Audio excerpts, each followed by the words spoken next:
അങ്ങനെ നമ്മുടെ ഷാജി ബാബനും പിള്ളേരും തെലുങ്കിലും ഒരു ചർച്ചാ വിഷയമായിരിക്കുകയാണ് ഗൈസ്. ചർച്ചാ വിഷയമായിരിക്കുകയാണെന്നുള്ളതാണ്. കാരണം എന്താ വെച്ച് കഴിഞ്ഞാല് ഈ ആട് ത്രീന്റെ ബജറ്റ് എന്ന് പറയുന്നത് 65 കോടി രൂപയാണ്.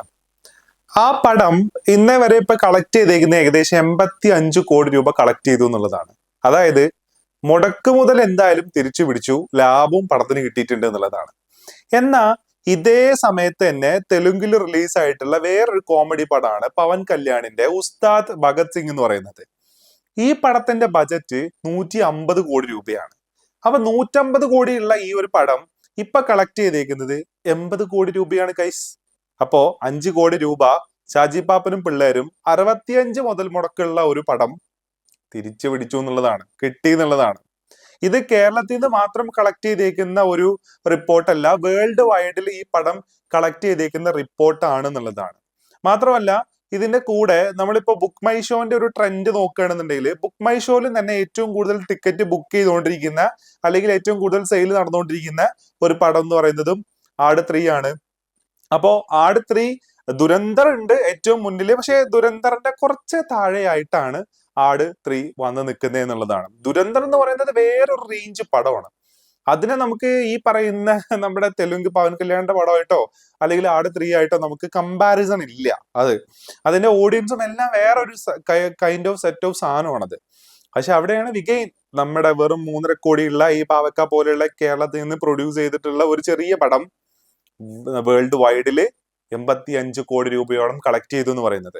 നമുക്കറിയാം കേരളത്തിലെ അല്ലെങ്കിൽ മലയാള സിനിമയ്ക്ക് ഇപ്പൊ ഒരു പാൻ ഇന്ത്യൻ റിസപ്ഷൻ ഉണ്ട് അല്ലെ.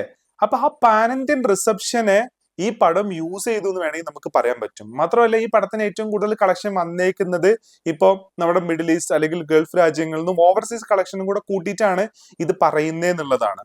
അപ്പോ ഷാജി പാപ്പനും പിള്ളേരും ഒരു വേറെ റേഞ്ചിലേക്ക് മാറി എന്നുള്ളതാണ്. അപ്പൊ ഈ റിപ്പോർട്ട് വന്നത് ഏഷ്യാനെറ്റിലാണ്. അപ്പോ ഏഷ്യാനെറ്റിന്റെ സോഷ്യൽ മീഡിയയിലാണ് ഈ റിപ്പോർട്ട് ഞാൻ കണ്ടത്. അപ്പോ തെലുങ്ക് നമ്മൾ എടുത്തു നോക്കുമ്പോൾ അവിടെയും ഈ കൈൻഡ് ഓഫ് കമ്പാരിസൺ വീഡിയോസ് നമുക്ക് കാണാന്നുള്ളതാണ്. പക്ഷെ ഞാൻ ഈ ഷാജി പാപ്പന്റെ അല്ലെങ്കിൽ ഈ ആട് 3ന്റെ വീഡിയോ ഞാൻ ആദ്യം ചെയ്ത സമയത്ത് എനിക്ക് അതിൽ കുറെ തെറി കമന്റുകൾ വന്നായിരുന്നു. എന്ത് പടമാണിത്, ഇത് എന്ത് സാധനമാണെന്നൊക്കെ പറഞ്ഞിട്ട്. പക്ഷെ ലിറ്ററലി ഞാൻ തിയേറ്ററിൽ ഇരുന്ന് എൻജോയ് ചെയ്തിട്ടുള്ള ആഘോഷിച്ചിട്ടുള്ള ഒരു പടമാണ് ആട് 3 എന്ന് പറയുന്നത്. എസ്പെഷ്യലി ഇതിന്റെ ക്ലൈമാക്സിലേക്ക് വരുന്ന സമയത്ത് മാൻ ഡൂഡിന്റെ ഒരു സീൻ ഉണ്ട്. ഇതൊരു ടൈം ട്രാവൽ ആണല്ലോ. അപ്പൊ ഇത് പടം കാണാത്ത ആൾക്കാരോട് ചിലപ്പോൾ കാര്യം പറഞ്ഞു കഴിഞ്ഞാൽ അവർക്ക് ഇത് മടുത്തു പോകും. അതുകൊണ്ട് ഞാൻ സാധനം പറയുന്നില്ല. പക്ഷെ ഉണ്ടല്ലോ ആ ഒരു പോർഷൻ ചിരിപ്പിച്ചു എന്ന് പറഞ്ഞാൽ മനുഷ്യനെ ലിറ്ററലി ചിരിപ്പിച്ച് കൊന്നു. അത് കാരണം പടം കഴിഞ്ഞ് ഞാൻ കാറ് കയറിയിട്ടും എനിക്ക് ചിരി നിർത്താൻ പറ്റുന്നുണ്ടായിരുന്നില്ല അതിനകത്ത്. മറ്റേ അസം ഖാനാ, ഏതാണ് ഈ അസം ഖാൻ, ആരാണത്? മറ്റവൻ അവിടെ നിന്നിട്ട് അവന്റെ കഥ പറയാം. അപ്പൊ ഇവൻ ബാക്കിൽ നിന്നിട്ട് സോ സാഡ് സ്റ്റോറി, ഈ സാധനം അതെന്താ ആരങ്ക പോയി ചേർന്നല്ലേ, അയാൾ എന്തിനാ എന്നെ കണ്ടിട്ട് ഓടിയത്, ഞാനല്ലേ അയാളെ കണ്ടിട്ട് ഓടേണ്ടത്? എന്റെ പൊന്നോ, ഈ ഒരു സാധനം ഉണ്ടല്ലോ മനുഷ്യനെ ലിറ്ററലി ചിരിപ്പിച്ച് കൊന്നു എന്നുള്ളതാണ്. അപ്പൊ ഞാൻ ആ ദിവസം നമ്മള് അത്യാവശ്യം നല്ല ജോലി പ്രഷറും വർക്ക് പ്രഷറും എല്ലാം ഉണ്ടായിരുന്നു. അപ്പൊ അതെല്ലാം കഴിഞ്ഞിട്ടാണ് ഞാൻ പടത്തിന് പോകുന്നത്. അതും രാത്രി 11:15 ഷോ. രാത്രി 11:15 ഷോയ്ക്ക് പോയപ്പോഴും അവിടെ ഫ്രണ്ട് റോ ഉണ്ടല്ലോ, ഏറ്റവും ഫ്രണ്ടിലെ റോ വരെ അതിൽ ഫില്ലാണ്.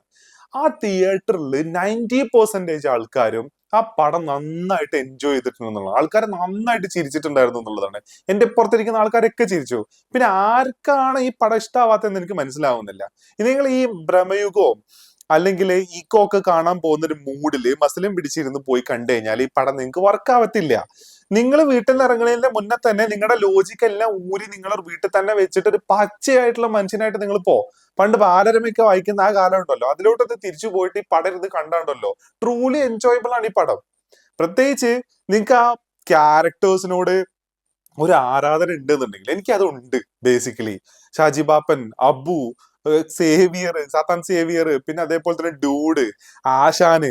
അപ്പൊ ഈ കഥാപാത്രങ്ങളോടൊക്കെ ഒരു ആരാധനയുണ്ട്. അപ്പോ ആ ഒരു സെറ്റപ്പില് നമ്മൾ ഈ പടം പോയി കാണുമ്പോ നമ്മള് ഈ ആൾക്കാരൊക്കെ നമ്മളിങ്ങനെ തിയേറ്ററിൽ കാണുമ്പോണ്ടല്ലോ ആജി മസ്താൻ സലാം വെക്കുന്ന ആ എന്തോ രസം എന്നറിയോ, ആ ഒരു കിട്ടുന്നൊരു ഫീൽ ഉണ്ട്, ഒരു രസം. ആ രസത്തില് നമ്മളിങ്ങനെ എൻജോയ് ചെയ്ത് കാണാൻ പറ്റുന്ന ഒരു പടം. ട്രൂലി ഫാമിലീസിന് പറ്റുന്ന ഒരു സിനിമ കൂടിയാണത്. അങ്ങനെ വൾഗാരിറ്റിയോ ഒന്നും സാധനങ്ങളൊന്നുമില്ല. പിന്നെ ആകപ്പാടെ ഉള്ളത് ഇതിനകത്ത് പറയുന്ന ആ പാട്ടാണ്. അതൊക്കെ ഒഴിച്ചു നിർത്തി കഴിഞ്ഞ് കഴിഞ്ഞാൽ പിള്ളേരെ കൊണ്ടൊക്കെ നമുക്ക് പോയി കാണാം. അത് പിള്ളേരെ കൊണ്ട് പോയി കാണാൻ പറ്റില്ല എന്നല്ല കേട്ടോ പറയുന്നത്. പക്ഷെ എന്നിരുന്നാലും അപ്പൊ ട്രൂലി എൻജോയബിൾ ആയിട്ടുള്ള ഒരു പടം. അപ്പൊ നിങ്ങൾ ഈ മസിലും പിടിച്ച് ഈ പടം കാണാൻ പോയി കഴിഞ്ഞു കഴിഞ്ഞാല് നോ രക്ഷ, ഒന്നും പറയാനില്ല അങ്ങനെ പോയി കണ്ടു കഴിഞ്ഞാൽ എന്നുള്ളതാണ്. അപ്പൊ പറഞ്ഞു വരുന്നത് ഈ പടത്തിന്റെ കളക്ഷനെ കുറിച്ചാണ്. മലയാളികളുടെ എപ്പോഴും ബജറ്റ് കൺട്രോൾ ചെയ്ത് ഒരു പടം എടുത്ത് അതിനെ സക്സസ് ആക്കുക എന്ന് പറയുന്ന മലയാളികളുടെ ആ ഒരു കപ്പാസിറ്റി, അതിന് വീണ്ടും അതിനൊരു ഒരു പൊൻതൂവലൂടെ ആയിരിക്കും ഈ ഒരു പടം എന്ന് പറയുന്നത്. നമുക്കിപ്പോ ഒരു പ്രമയുഗോ അല്ലെങ്കിൽ ഒരു ലോകയൊന്നും പാൻ ഇന്ത്യൻ അറ്റൻഷൻ കിട്ടിയ പോരല്ലോ. ഇങ്ങനത്തിലുള്ള മലയാളത്തിൽ വരുന്ന എല്ലാ ജോൺറിൽ വരുന്ന പടങ്ങൾക്കും നമുക്കൊരു പാൻ ഇന്ത്യൻ അറ്റൻഷൻ കിട്ടണം. അപ്പൊ ഇങ്ങനെ ഒരു കോമഡി പടത്തിന് ആ അറ്റൻഷൻ കിട്ടുന്നു എന്ന് പറയുന്നത് അതൊരു പ്രോമിസിങ് ആണ് നമുക്ക് സത്യത്തില്. നമുക്ക് ഇങ്ങനത്തെ സിനിമകൾക്കും കൂടെ ഒരു ചാൻസ് ഉണ്ട്. അത് ഈ കേരളത്തിന്റെ ഒരു ടെറിട്ടറി വിട്ട് കഴിഞ്ഞാൽ അതിന്റെ അപ്പുറത്തേക്കും അതിന് സഞ്ചരിക്കാൻ ഇങ്ങനത്തെ സിനിമകൾക്ക് പറ്റും എന്ന് പറയുന്നത് അല്ലെങ്കിൽ കാണുന്നത് ഒരു നല്ല സൈൻ ആയിട്ടാണ് ഞാൻ കാണുന്നത് എന്നുള്ളതാണ്. അപ്പോ എഗെയിൻ ഒരു ഇൻഡസ്ട്രി കമ്പയർ ചെയ്യുന്നത് 150 കോടി രൂപ മുതൽ മുടക്കിൽ ഒരു കോമഡി പടം എടുത്തിട്ട് അത് 80 കോടിയെ കളക്ട് ചെയ്യാൻ പറ്റിയുള്ളൂ.